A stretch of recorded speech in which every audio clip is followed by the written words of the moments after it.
നമസ്കാരം, ഞാൻ Vinod. Pioneer സ്റ്റഡീസിന്റെ English grammar ക്ലാസ്സിലേക്ക് നിങ്ങൾക്ക് ഏവർക്കും ഒരിക്കൽ കൂടി സ്വാഗതം.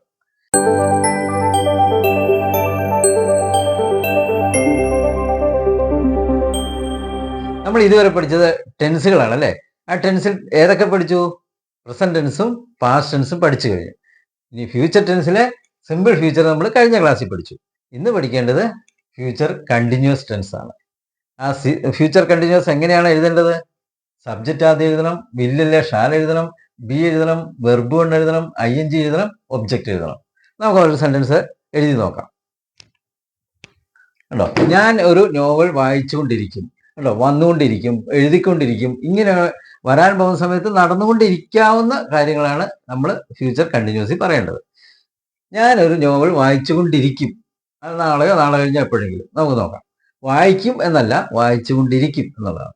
അപ്പൊ ആദ്യം എഴുതേണ്ടത് സബ്ജക്റ്റ് ഐ, പിന്നെയോ വില്ലല്ലേ ഷാല്. നമ്മൾ സിമ്പിൾ ഫ്യൂച്ചർ പഠിച്ചു ഐ കഴിഞ്ഞും വി കഴിഞ്ഞും ഷാലാണ് വേണ്ടത് അല്ലെ? അപ്പൊ ഐ ഷാൽ.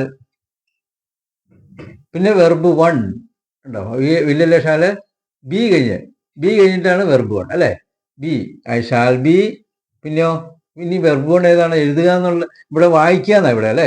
ഇവിടെ ഒരു നോവൽ വായിച്ചുകൊണ്ടിരിക്കുന്ന, വായിക്കുക എന്നുള്ളതിന് ഏതാ? റീഡ്.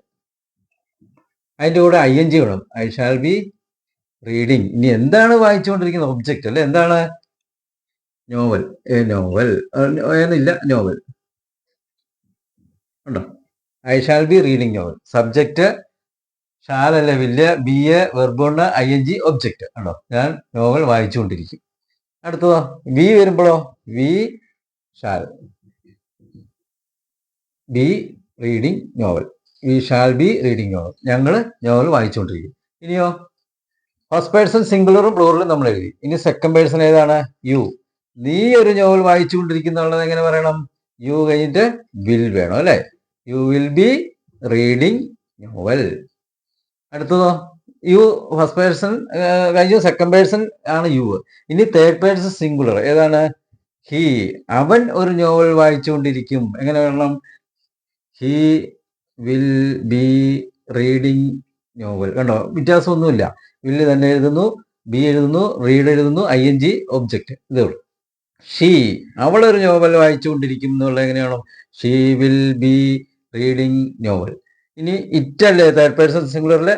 ഷീ ഇറ്റും ഉണ്ട്. ഇറ്റ് ആണെങ്കിലോ? It will be reading novel.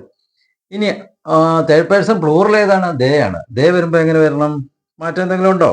ദേ വരുമ്പോഴും വിൽ തന്നെ മതി. ദേ വിൽ ബി റീഡിങ് നോവൽ. കണ്ടോ, ഐയും ബിയും കഴിഞ്ഞ് ഷാൽ ചേർക്കണം, ബി ചേർക്കണം, വെർബ് കൊണ്ട് ING, ഒബ്ജക്റ്റ്.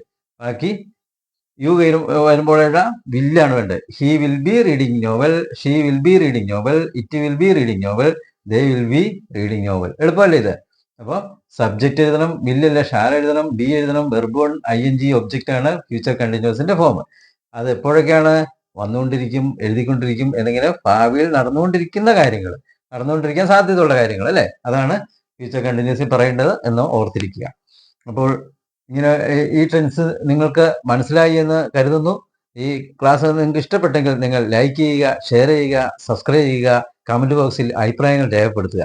ഇനി അടുത്ത ക്ലാസ്സിൽ ഫ്യൂച്ചർ പെർഫെക്റ്റ് ടെൻസുമായി നമുക്ക് വരാം. അതുവരെ നിങ്ങൾക്ക് ഏവർക്കും നന്ദി.